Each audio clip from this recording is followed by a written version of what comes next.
please stop scrolling. What you're about to learn has taken me almost 40 years of real estate investing.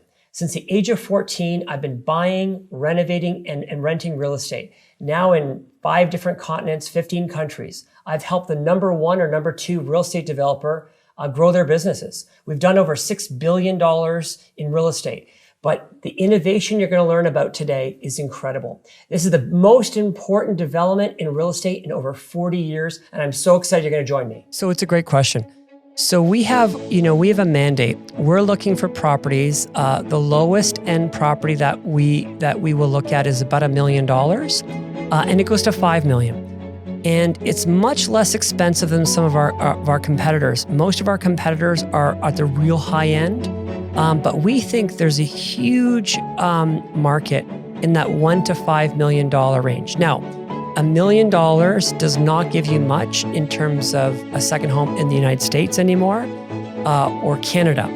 But $1 million still goes a long way in places like Mexico. $1 million goes a long way in places like Costa Rica, even some areas in Portugal. So we're looking for incredible luxury properties. But we're looking for value. And because I've been doing this my entire life, we have a pretty good discipline about finding value.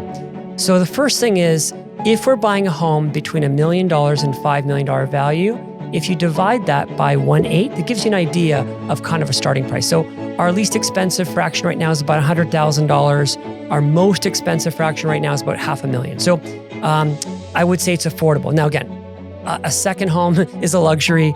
Not, everyone doesn't need a second home. Right now, only 1% of the entire population of the planet owns a second home. So it's already, a pretty small group. But we believe that with co-ownership, we might be able to allow up to 10% of the world to own a second home, which never would have happened before.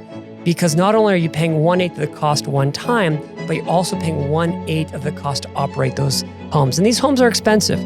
When you have a luxury second home, again, you're not just dealing with cleaners, but you're dealing with security systems, alarms, you're dealing with property taxes, pools, hot tubs, landscaping, snow removal. Like I can go on and on. There's a lot of maintenance required, like running a mini resort.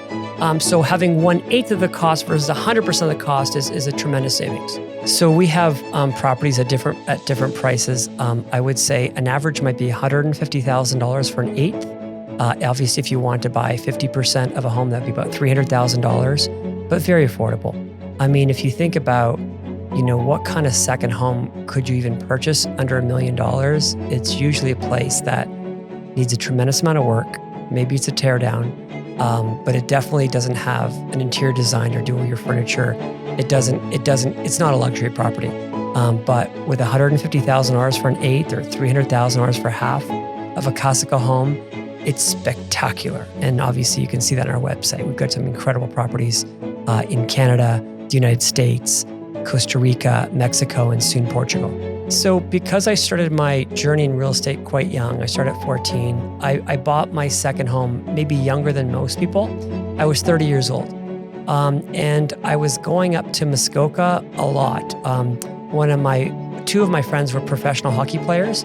And I guess if you're a professional hockey player, they all have to get a place in Muskoka. So I already had a great place. I could go hang out at my friend's cottage.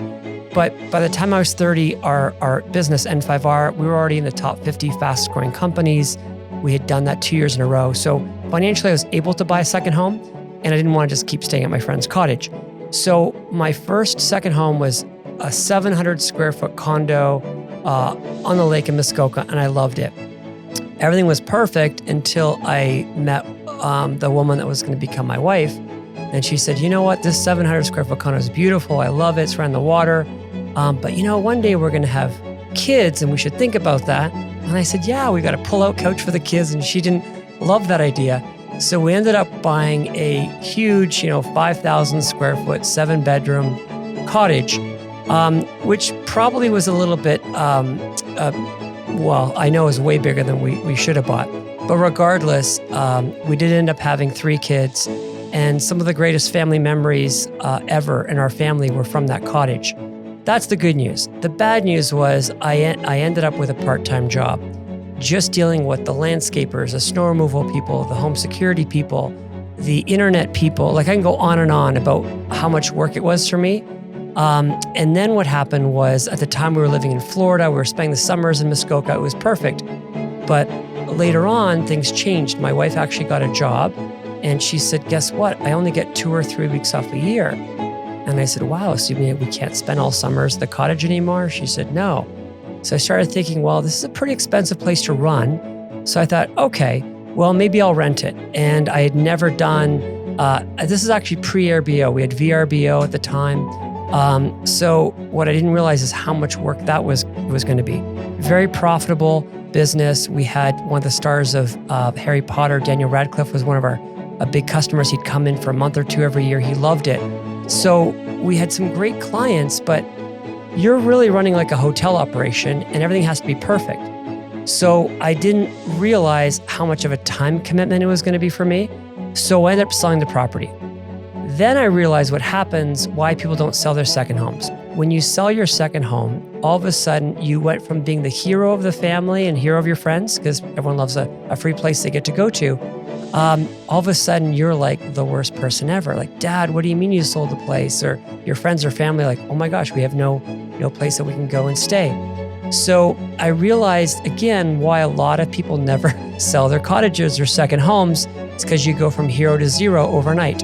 So then I ended up buying my next property. So the next property I thought, okay, it's going to be a little bit smaller. I think it was a 4-bedroom, 3-bath. It was a little closer to Toronto, about 2 hours away, a place called Blue Mountain, right under the ski hill.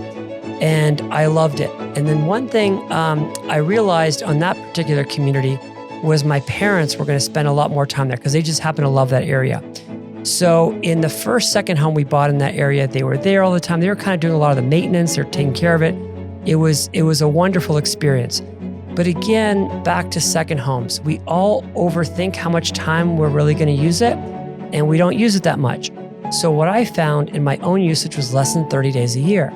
So now I'm maintaining a pretty expensive second home. I'm using it less than 30 days a year. I'm like, okay, well, that's all right. I know how to do this rental business now. We'll try that. So I started doing the rental business. It was doing fine. And then all of a sudden, the town of Blue Mountain passes a new law. It says you can only do rentals over 30 days.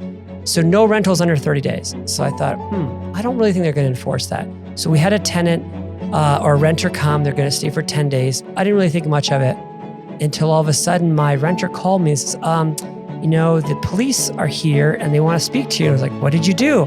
He said, we didn't do anything. So I spoke to the police officer, said, we just passed this new rule in the town of Blue Mountain where you have to do 30-day rentals and your tenant's only staying here for 10 days. And I said, So I thought I was going to get a ticket.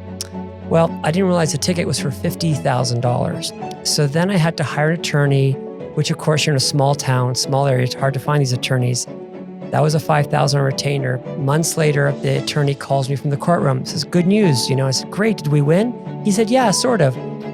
Your fine is down from $50,000 to only $5,000. He says, my fee's still $5,000. So I'm like, well, 5 and 5, that's $10,000. I don't feel like we're winning here.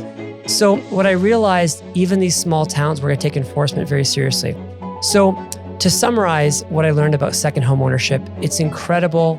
If you're, for example, a teacher and you're off all summer, it's amazing. But for most of us where we can't be there more than 6 weeks a year, it's a lot of work. And if you think you're going to rent it to offset that cost, that's not going to happen. All the top second home destinations are stopping that. So that opportunity is gone.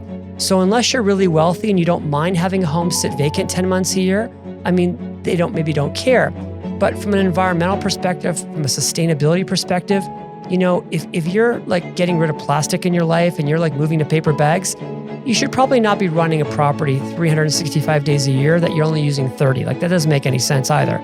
So I think if you really care about the environment, climate change, sustainability, it really doesn't, even if you're wealthy, it doesn't really make sense to have a house that you're only going to be using 10% of the time. So we believe with Casaco, it's a much better model. Whether you're sharing, co-owning that property with friends or family or strangers, we've created an incredible operating agreement, a shareholders agreement, and more importantly, we run the property. So we're responsible for paying all the bills, taking care of all the landscaping, all the housekeeping, basically anything that go wrong with a property, Casaco's in charge of. So you don't have to worry about that or worry about what the other co-owner did or didn't do. They don't have to do anything. They just have to enjoy the property. So we really believe it's not just the most affordable way to own a second home. We think it's the most environmentally friendly, the most sustainable one. And we think we're leaving the planet better. To have 110 million homes right now, second homes, that are sitting vacant 10 months a year, this is crazy.